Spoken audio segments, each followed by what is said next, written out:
오늘 우리에게 주시는 하나님의 말씀 창세기 42장 18절부터 23절까지 말씀입니다. 창세기 42장 18절부터 23절까지 말씀. 저와 함께 한 절씩 교독하시겠습니다. 사흘 만에 요셉이 그들에게 이르되 나는 하나님을 경외하노니 너희는 이같이 하여 생명을 보존하라.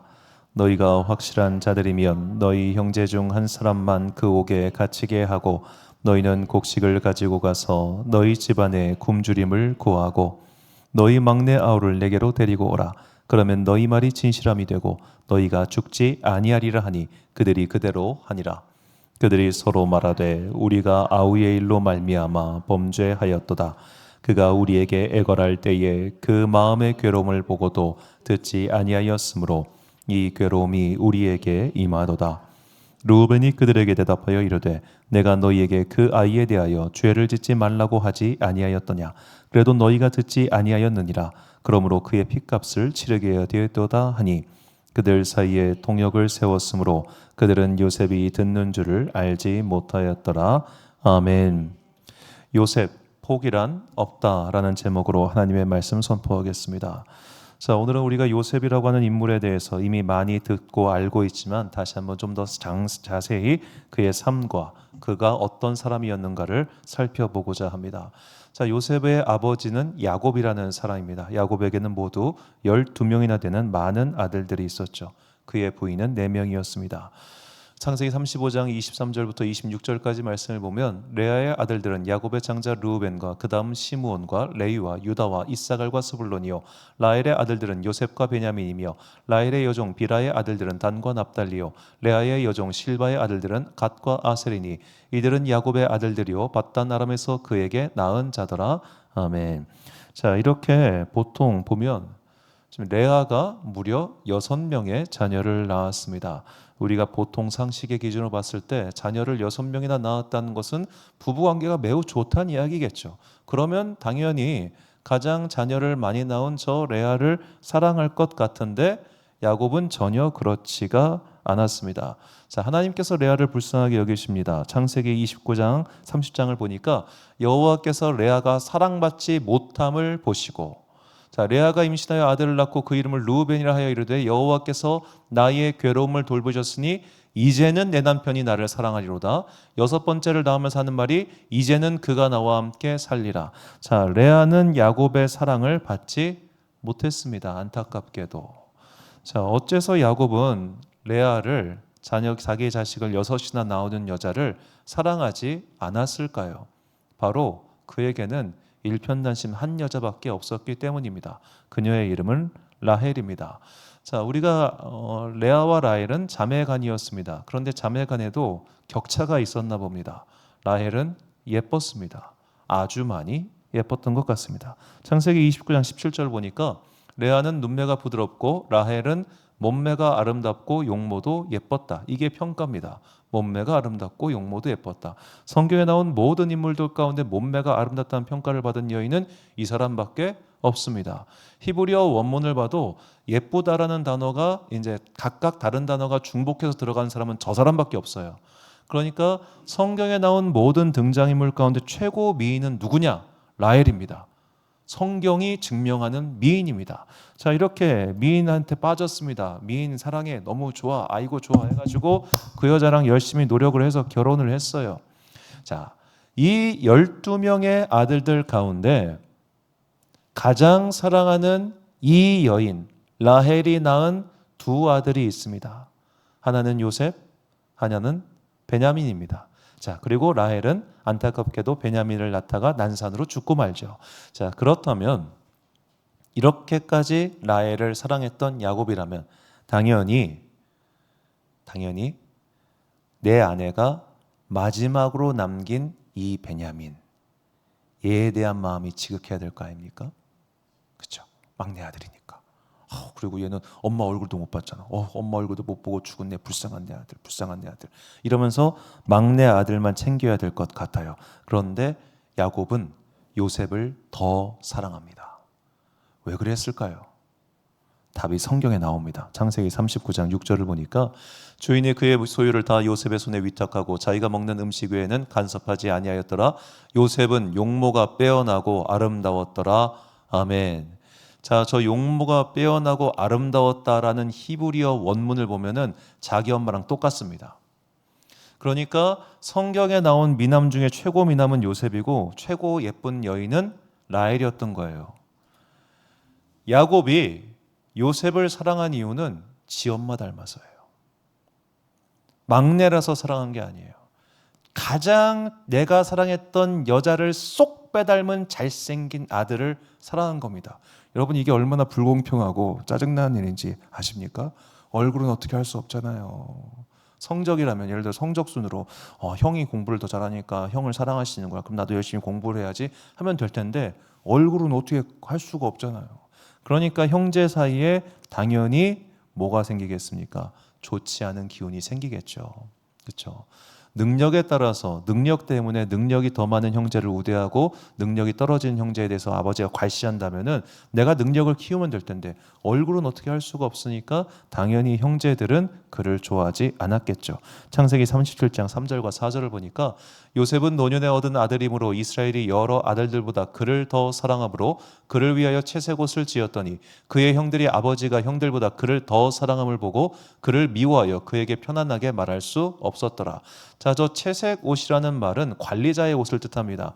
그러니까 그냥 예쁜 옷, 좋은 옷 입은 게 아니라 야, 형들은 지금 바깥에서 일하고 너는 그거 관리 감독해. 이렇게 한 거예요.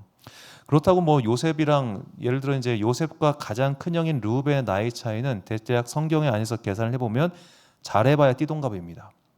띠동갑. 그러면 마지막에 낳은 스불론, 뭐 이사갈 이런 형들과는 두세 살 차이예요. 자, 두세 살 밑에 동생은 좋은 관리자의 옷을 입고 앉아 있어요. 요즘으로 치면은 형들은 땡볕에서 일하고 있는데 자기는 차양만 밑에 들어와가지고 옮겨 이러고 있는 거예요. 형들이 동생을 패죽이지 않은 게 신기한 거예요. 너무너무 미웠을 겁니다. 너무너무 짜증났을 겁니다. 그러니까 기회는 요때다 싶어가지고 형들이 요셉을 저 노예로 이집트로 팔아버렸죠. 자, 그런데 요셉 입장에서는 자기가 아버지한테 차별해달라고 했습니까? 아니잖아요. 그냥 잘생기게 태어난 것 뿐이잖아요. 얼굴 이런 걸 어떻게 해요? 난 그냥 잘생겼을 뿐인데. 우리들 중에 누구도 경험해보지 못했을 것 같긴 합니다만 보니까 잘생기고 예쁜 사람들은 인생이 좀 피곤한 게 있어요. 아무도 경험이 못하셔서 좀 아쉽죠. 그렇죠? 자, 잘생긴 애들은 막 사람들이 그냥 내비두질 않잖아. 예쁜 여인도 그렇고 잘생긴 남자도 그렇고. 요셉의 인생도 그랬다고 볼 수 있어요. 자, 그가 어떻게 보면 형제들 사이에서 아버지의 편애를 의도치 않게 받았습니다. 그래서 인생이 피곤해졌습니다.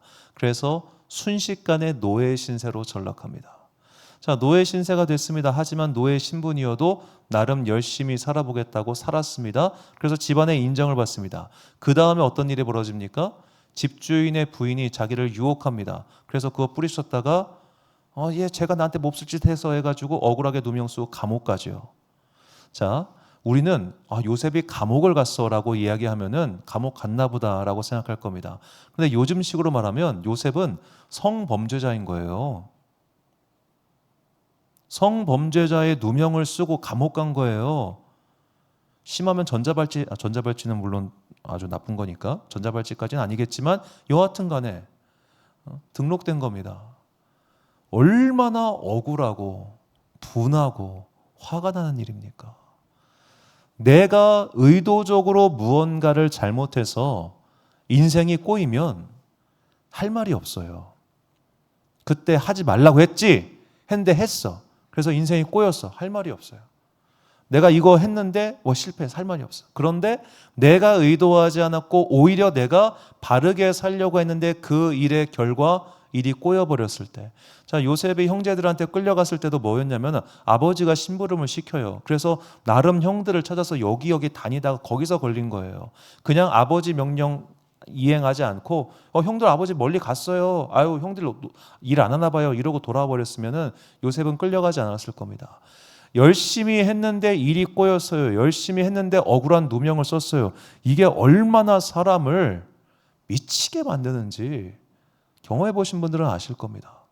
마음이 꺾이고 아무것도 하기 싫어졌습니다. 정말로 모든 의욕이 사라집니다. 자, 이런 사람들이 나중에 조금만 더 가면 이제 은둔형 외톨이, 집 밖에 안 나오고 그렇게 되는 거죠. 인생에 큰 실패를 겪었으니까. 자, 그런데 요셉은 그러지 않았어요. 얼마든지 포기할 수 있었습니다.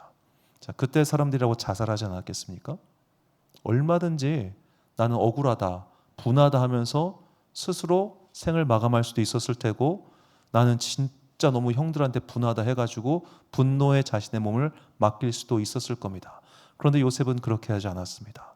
그렇게 하지 않았기 때문에 그가 받은 복이 있습니다. 창세기 39장 22절, 3절, 23절 보니까 여호와께서 요셉과 함께 하심으로 그가 형통한 자가 되어 그의 주인 애굽 사람의 집에 있으니 그의 주인이 여호와께서 그와 함께 하심을 보며 또 여호와께서 그의 범사에 형통하게 하심을 보았더라. 간수장은 그의 손에 맡긴 것을 무엇이든지 살펴보지 아니하였으니 이는 여호와께서 요셉과 함께 하심이라. 여호와께서 그를 범사에 형통하게 하셨더라. 아멘. 자, 저 형통하다라고 번역한 히브리어의 뜻은 성공하다입니다. 그냥 성공하게 하셨다는 거예요. 그런데 이 단어가 한 명에게 3번 적용된 사례는 요셉밖에 없습니다. 요셉은 그야말로 하는 일마다 성공했습니다. 그가 어떻게 성공할 수 있었을까요? 포기하지 않았기 때문입니다. 얼마든지 요셉은 남을 원망할 수 있었습니다. 얼마든지 요셉은 나 억울하다고 소리치고 고래고래 치면서 분노하면서 머리 쥐어 뜯으면서 욕하고 그렇게 살 수 있었을 겁니다. 요셉은 그렇게 하지 않았습니다. 지금 이 억울한 상황을 받아들입니다. 지금 이 답답한 상황을 받아들입니다. 그리고 내가 지금 할 수 있는 일을 찾습니다. 이게 요셉의 삶이었습니다. 요셉은 내 앞에 있는 그 문제를 외면하지 않고 분노에 눈이 흐려지지도 않고 그것을 수용합니다. 어떻게 이게 가능했을까요? 생각해 보니까 요셉의 말 중에 그 답이 있습니다. 오늘 본문 18절 말씀 보니까 사흘 만에 요셉이 그들에게 이르되 나는 하나님을 경외하노니 너희는 이같이 하여 생명을 보존하라. 자, 요셉이 오늘 본문의 장면은 요셉이 이제 근 20년 만에 형제들을 다시 만나서 형제들을 속이고 이제 동생 베냐민을 데려오라 나름 이제 빌드업을 하는 그런 과정이죠. 자, 요셉은 이때 그냥 그 온 사람들에게 야, 너희 첩자지? 아유, 우리 첩자 아닌데요? 이 첩자 맞아, 이씨. 너 니네 첩자가 아닌 걸 증명하려면 동생 데리고 와. 이렇게 강압적으로 얘기해도 돼요. 그런데 굳이 요셉은 여기에서 나는 하나님을 경외한다라는 표현을 사용합니다. 이것은 단순히 그 앞에 있는 형제들에게 일종의 동질감, 나도 하나님 믿는 사람이에요. 사실 우리도 좀 그런 거 있잖아요. 하다가 교회 다니세요? 저도 교회 다니는데. 장로교회세요? 나 장로교회인데. 이렇게 하면 동질감이 형성되잖아요. 단지 그런 그 멘트 날리려고 이 말하는 게 아니에요. 요셉은 자기의 삶에 하나님을 경외하는 게 뿌리가 박혀 있는 겁니다. 그리고 하나님을 경외하는 사람이 보이는 삶의 태도는 뭐냐? 눈앞에 온 현실을 마주하는 겁니다. 하나님을 경외하는 사람은 눈앞에 닥친 삶의 문제, 현실을 마주합니다. 왜? 하나님께서 이것을 내 인생 가운데 설계하시고 허락하신 이유가 있겠지. 하나님께서 이 문제를 내 앞에 두신 이유가 있겠지. 지금은 내가 알 수 없지만 반드시 언젠가는 내가 그것을 알게 되겠지. 이게 경외하는 자의 태도인 거예요. 이게 지금은 이해할 수 없어요. 지금은 답답해요. 그러나 내가 이 순간을 견디고 전진했을 때 나는 분명히 이 답을 알게 될 거야. 요셉이 이걸 보여줍니다. 창세기 37장 9절과 42장 9절을 보면 요셉이 다시 꿈을 꾸고 그의 형들에게 말하여 이르되 내가 또 꿈을 꾼즉 해와 달과 11별이 내게 절하더이다 하니라. 요셉이 그들에게 대하여 꾼 꿈을 생각하고 그들에게 이르되 너희는 정탐 꿈이라 이 나라의 틈을 엿보려고 왔느니라. 자, 요셉이 10대 시절에 그의 아버지와 형들로 상징되는 물건들이 그에게 절하는 꿈을 꿉니다. 이게 요셉의 삶의 목표였을까요? 아닙니다. 이것은 하나님께서 그를 통하여 이루실 일을 미리 보여주신 겁니다. 요셉은 이게 무슨 의미인지도 몰랐고 그냥 얘기했던 것뿐입니다. 그리고 무려 20년의 세월이 지나서 이때 그게 이거였구나라는 걸 알게 된 거예요. 20년의 세월이 지난 이후에 혹은 그 뒤에 있는 이후에 나중에 요셉이 형들 만났을 때 그 얘기하죠. 정체를 밝힌 이후에 나를 여기 보냈다고 해서 당신들 두려워하지 마소서, 염려하지 마소서. 내가 여기 온 것은 하나님께서 우리를 살리시려고 날 여기 보내신 거다라고 하게 됩니다.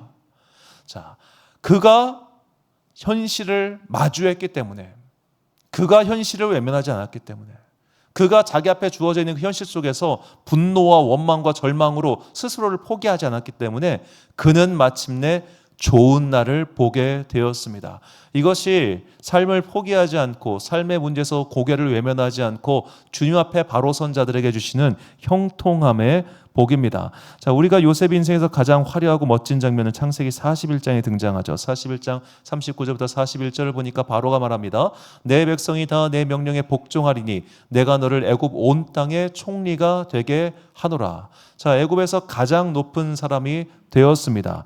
우리는 이 전에 어떤 과정이 있었는지 알고 있습니다. 그 감옥에 갇힌 사람들 중에 술 맡은 관원장이 꿈을 꿨습니다. 해몽을 해달라고 합니다. 해몽을 해준 값으로 내가 너를 구명 신청해서 탄원해줘서 여기서 건져주겠다고 약속했습니다. 그가 약속을 2년 동안 까먹습니다. 자, 지금 나는 다시 한번 보지만 성범죄자 누명을 쓴 거잖아요. 지금 같은 목매달고 죽을 일이에요.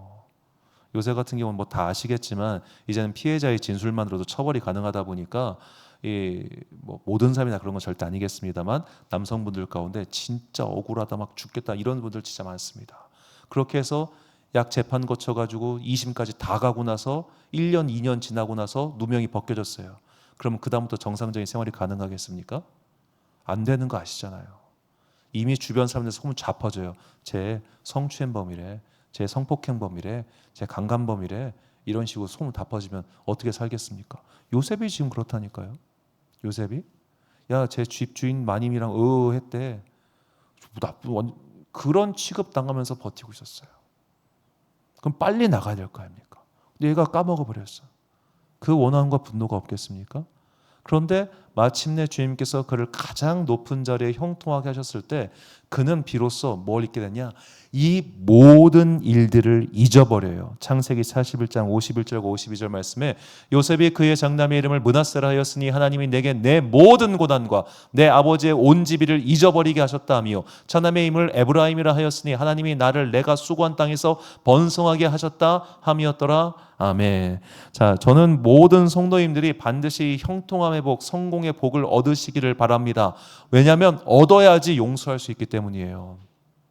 우리가 크게 착각하는 게 있어요. 예수님 말씀 가운데 누구든지 다 용서하라 이 말씀이 있다 보니까 용서하지 못하는 나를 용서 못해요. 우리가 난 왜 아직도 내가 먼저 손 내밀지 못하고 내가 먼저 웃어주지 못하고 내가 먼저 용서하지 못하고 나는 어찌 된 사람인가? 당연해요. 아직 내가 성공하지 못해서 그래요. 여러분, 성공하면 사람이 여유로워집니다. 성공하면 마음이 다 넓어집니다. 바꿔 말하면 우리가 아직 형통하지 못하잖아요. 내 마음이 좁쌀만해질 수밖에 없어요. 그래서 우리가 기도하기를 주님 나로 하여금 형통하게 하소서. 내가 형통해져서 나 괴롭힌 인간들 다 때리고 다니고 부수고 다니고 엎어치고 다니고 이러지 않고 용서할 수 있도록 형통하게 하소서. 나에게 성공의 은혜를 주셔서 내 마음이 바로시고 그리고 내가 그리스도의 향기와 하나님의 선물이 될 수 있도록 나에게 성공의 은혜를 주옵소서. 기도의 어떻게 보면 내용, 그 목적은 똑같지만 그 원인이 다르잖아요. 우리 그런 기도를 해야 돼요. 그래서 형통해져야 됩니다. 그래야만 우리가 이렇게 과거의 일들을 잊을 수 있어요. 덮을 수 있어요. 용서할 수 있게 된 거예요. 요셉이 용서하는데 20년 걸린 겁니다. 그래서 그냥 요셉이 감옥에 갇혀가지고 나 형들 용서해야지 이게 아니라 20년 동안 이를 뿌득뿌득 갈았을 거예요. 내가 저것들 반드시 내가 용납 안 한다. 그런 생각 안 했겠습니까? 저는 형제 사이에 사기를 당한 집사님을 알고 있습니다. 이분이 10년 동안 운전을 못했어요. 사업체 절반을 다 뜯겨먹고 같은 배에서 나온 형제한테 해가지고 형제가 원수예요. 저는 형제 사이에 원수된 걸 너무 많이 봐가지고 오히려 형제 사이가 친밀한 분을 보면 되게 신기해요. 헉, 형제가 사이가 좋아. 명절날 얼굴도 봐. 오, 신기해. 어떻게 저런 일이 가능하지? 저는 오히려 장례식장에서 그 불꽃 튀는 그 칼 들기 직전까지 상황들을 보고 컸기 때문에 그런 것들이 오히려 신기합니다. 형제 사이가 원수되면 더 무섭습니다. 얼마나 보기 싫은데요. 그렇게 분노 때문에 자신을 잃어버리지 않을 수 있었던 이유, 그가 하나님을 경외하기 때문에 현실을 직면했기 때문에 결국 주님께서 그의 삶에 영광과 평강을 주신 겁니다. 자, 이 현실을 받아들이지 못하고 죽은 사람이 있습니다. 누구냐? 사울 왕이에요. 창세기 사무엘상 31장 4절을 보면 그가 무기를 든 자에게 이르되 내 칼을 빼어 그것으로 나를 찌르라. 할례 받지 않은 자들이 와서 나를 찌르고 모욕할까 두려워하노라 하나 무기를 든 자가 심히 두려워하여 감히 행하지 아니하는지라. 이에 사울이 자기의 칼을 뽑아서 그 위에 엎드러지매.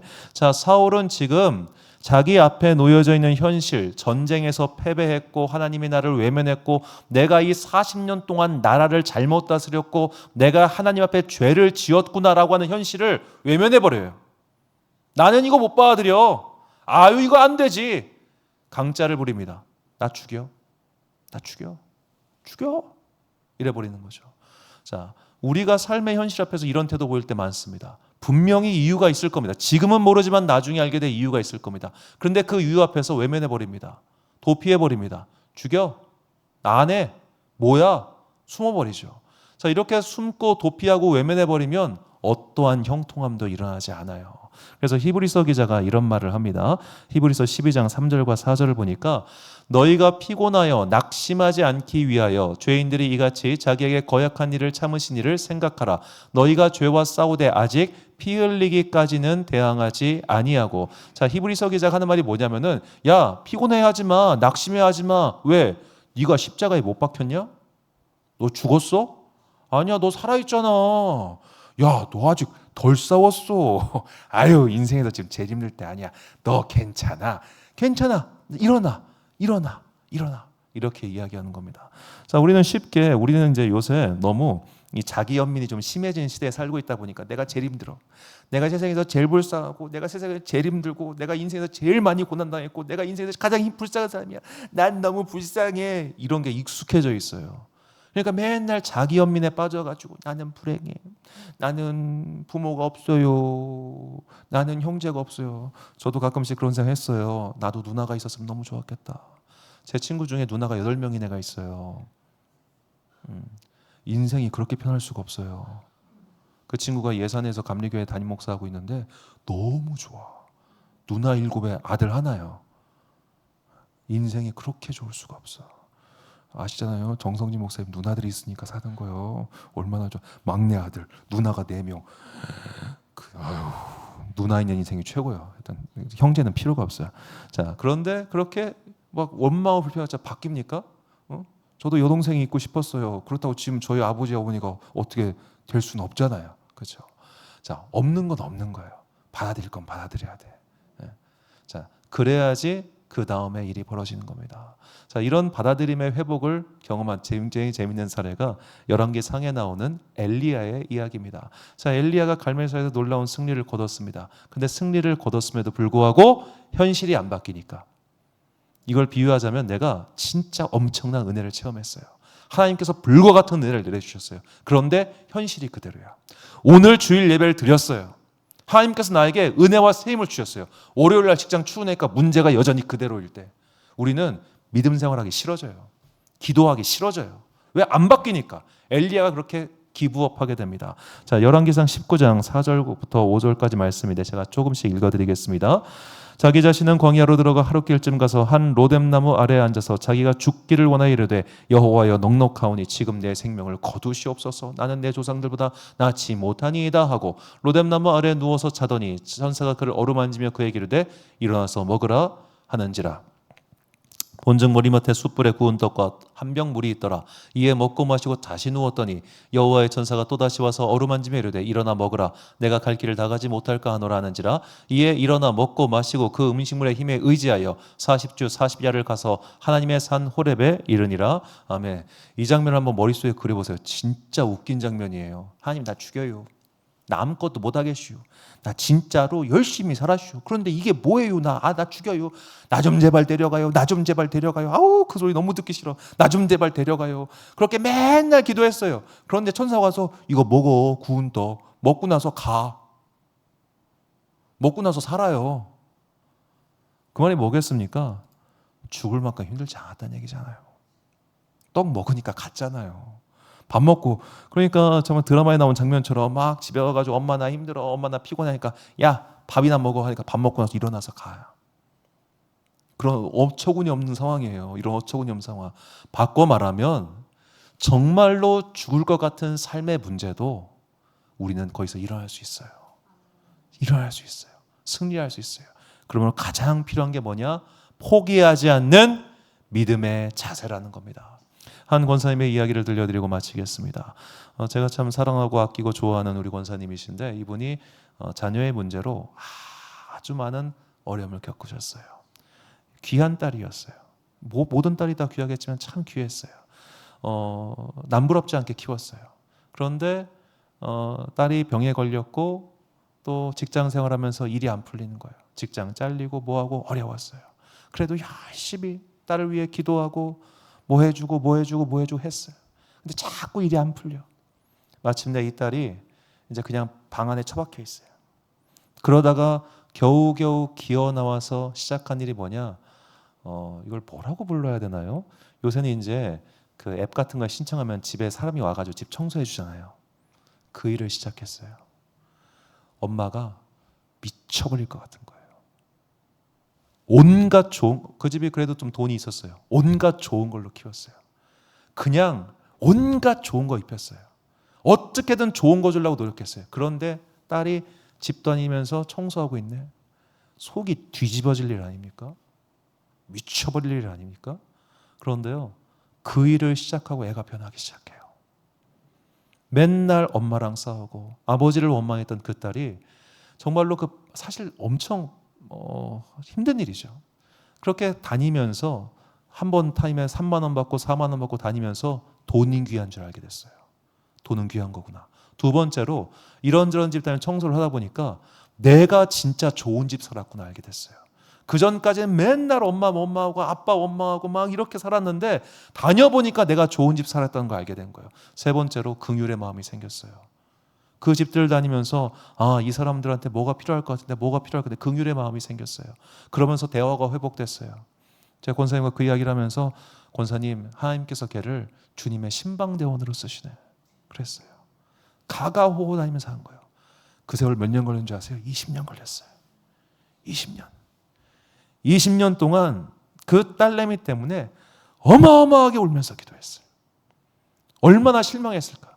그 어마어마한 돈을 쏟아 부었는데 애가 고작 하는 일이 그거라니 얼마나 절망했을까. 이거 절망하지 않을 도리가 없어. 자식 키워본 적 내가 30년 동안 돈 쏟아부어 키웠는데 애가 청소부 한다고 생각해봐. 내가 청소부 비하는 거 절대 아니에요. 아시죠? 뭔 말인지 아시겠죠? 제가 지난주에 금요일도 얘기했지만 제 선배 목사 연간 1,000만 원씩 들여가지고 동상고 보내놨더니 애가 목사 된대. 얼마나 절망했는지 아세요? 목사는 1,000만 원 안 들여도 할 수 있으니까. 마찬가지인 거예요. 그 돈 안 들여도 할 수 있잖아. 물론 귀한 일이고 아름다운 일이지만. 그러니까 얼마나 속이 찢어져. 그런데 마침내 회복의 길이 열려지나요? 회복의 길이. 20년에서. 만약에 엄마가 거기서 그 현실 속에서 맨날 주님 원망하고 하나님 이게 뭐예요? 원망하고 그 원망을 아이한테 쏟아붓고 그러면서 관계가 틀어지고 했으면은 절대 이런 회복의 날 오지 않았을 거예요. 그분은 포기하지 않고 기도했어요. 하나님을 향한 뜻이 있겠지. 주님께서 저 딸을 내가 그렇게 어렵게 기도해서 낳았는데 하나님께서 뜻이 있겠지. 포기하지 않고 기도했어요. 그리고 응답 받았어요. 포기할 순간이 왜 없었겠어요? 이게 뭐 자식 문제 오래 기도하신 분들은 아시겠지만 기도하다가 기도가 안 나와요. 꼴보기 싫어서. 자식 어떻게 항상 이쁘겠어요. 하다가 꼴보기 싫으니까 기도가 안 나와. 그럼 전화해. 목사님 기도해 주세요. 그럼 내가 대신 기도해. 주여 주여 주여. 기도의 릴레이를 받는 거예요. 그 꼴보기 싫은 순간에는. 그러다가 다시 또 이제 불쌍하니까 내 딸이니까 다시 한번 회복하는 거고. 그 모진 세월을 견뎌서 이제 겨우 빛이 요만큼 들어오기 시작한 거예요. 완전히 뚫린 것도 아니에요. 이제 요만큼 회복의 어떻게 보면 단초가 발견되는 거죠. 우리의 인생 또한 그렇습니다. 오늘 기도하고 오늘 문제 해결하면 기도 안 할 사람 누가 있겠어?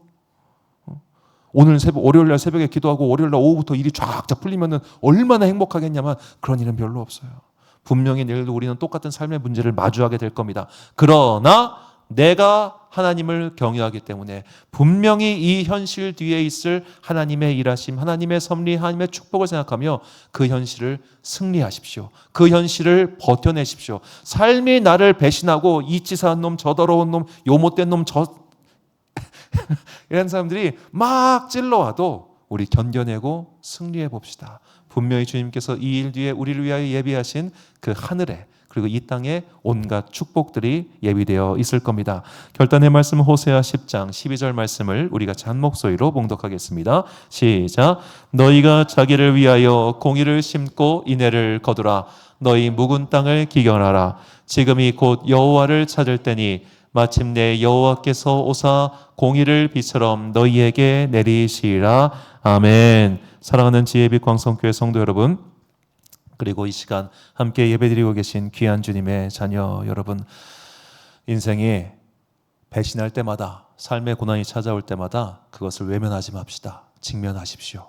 그러면 우리는 분명히 그 뒤에 너머에 있는 하나님의 뜻을 발견하게 될 것입니다. 그 기간이 언제인지는 모릅니다. 솔직히 알면은 쉽겠죠. 몰라요. 그래서 모르지만 눈물의 골짜기를 지나는 것 같은 그 인생의 길 뚜벅뚜벅 걸어갈 때 마침내 그 모든 시간 지나고 우리 앞에 어느샌가 돌아보니 그 산은 평지가 되어 있고 그 눈물의 골짜기는 시온의 대로로 바뀌어 있는 그 삶의 은혜와 축복이 여러분과 저에게 충만히 임하기를 간절히 축원합니다. 기도하겠습니다. 사랑과 은혜가 풍성하신 아버지 하나님, 우리는 삶이 우리를 배반하는 순간을 참 너무 많이 맛봅니다.